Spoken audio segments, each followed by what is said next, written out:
In the beginning, God spoke. And God, I hope his voice sounded like thunder. Like that's where it got its name from. Like it reverberated inside of the sun's eardrums. I wonder, did the Father turn to the pre-incarnate Word to ask him about the sound he heard? And did he smile and contemplate the earth while the Spirit confirmed their plans? And God said, let there be. And God did that unparalleled melody sustain into all eternity, while the blessed Trinity joined in harmony to key in a void and formless land. Is the expanse between earth and sky as deep and wide as the difference between dark and light? And did you stare at the stars like I stare at your night? And how bright do they shine from outside of time? And if there is no need for the suns in your kingdom, well, did you need them? See, I cannot fathom the winds and the waves, let alone the waves the winds make on that day that you say it is good. And no depraved gaze prays in your spirit's conversation with the creation you made. I can hardly see it. Even my imagination wanes beneath the death that deteriorates at my faith. But before a glass darkly, behind Eden's gates, Man walked hand in hand with his God, face to face, imago Dei. Let us make man in our image, dust into clay, bestowing dignity to humanity, the potter crafted and shaped, and when you breathe life into him, was it a whirlwind? As in the beginning, God spoke, and the heavens were made, and all their hosts by the breath of his mouth.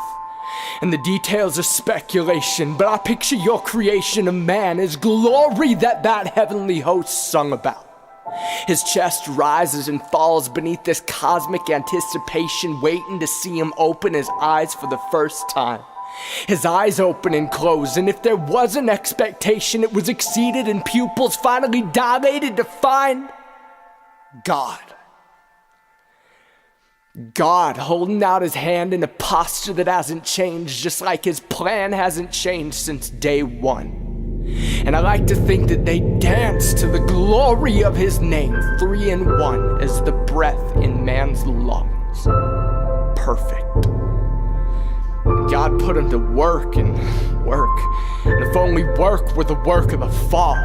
A cultivator in the vein of his creator, tended to the garden, invited to enjoy it all, save one thing. And that's freedom, man. Unparalleled pleasure, sustained within boundaries. Just do not go near that tree. Its fruit is divisive, its knowledge unseen, but not something that you need. What you need. And what you need is a helper. And here a twist of irony, the man is no good without his Eve. Well, sleep deeply, deep sleeping, he fashioned what Adam never found among the beasts, and awoke from his peace, an apologetic for poetry. The first words spoken were spoken words. At last, bone in my bone and flesh in my flesh, one woman, one man, naked and unashamed to consummate the one plan that God had for his people. We call that equal. In the beginning was the Word, and the Word was with God. And the Word watched Satan fall from heaven like lightning. And I bet that it was frightening, that angel of light ending up the sky like he could shine as bright as the sun. Did God really say? And he still begins everything that he does by questioning the authority of the word of the one who will not succumb to his schemes.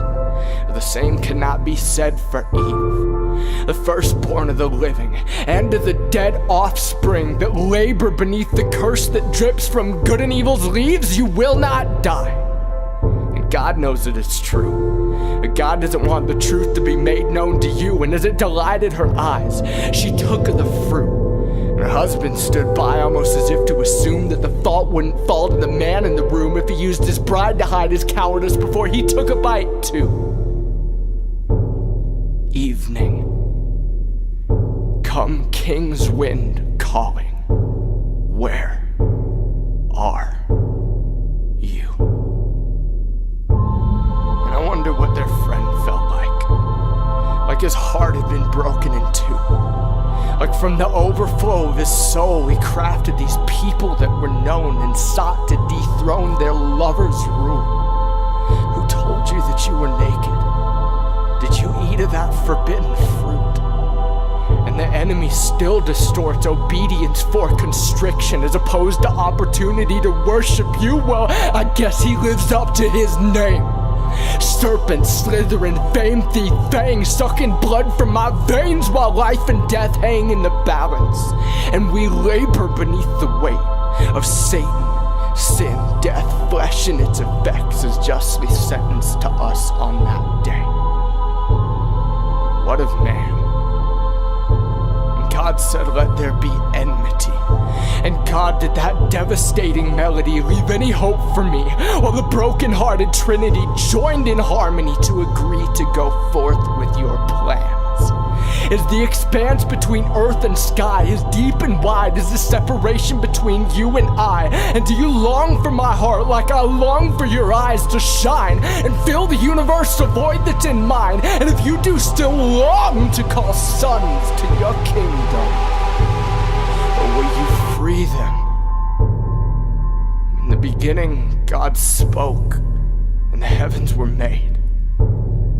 Like I cannot fathom the height nor the depth, let alone the scope or breadth of your love on the day that you wept and sent humanity from your presence, watching as they went, and we continue to walk away as though we owe no debt. I can see it. In the beginning, God spoke.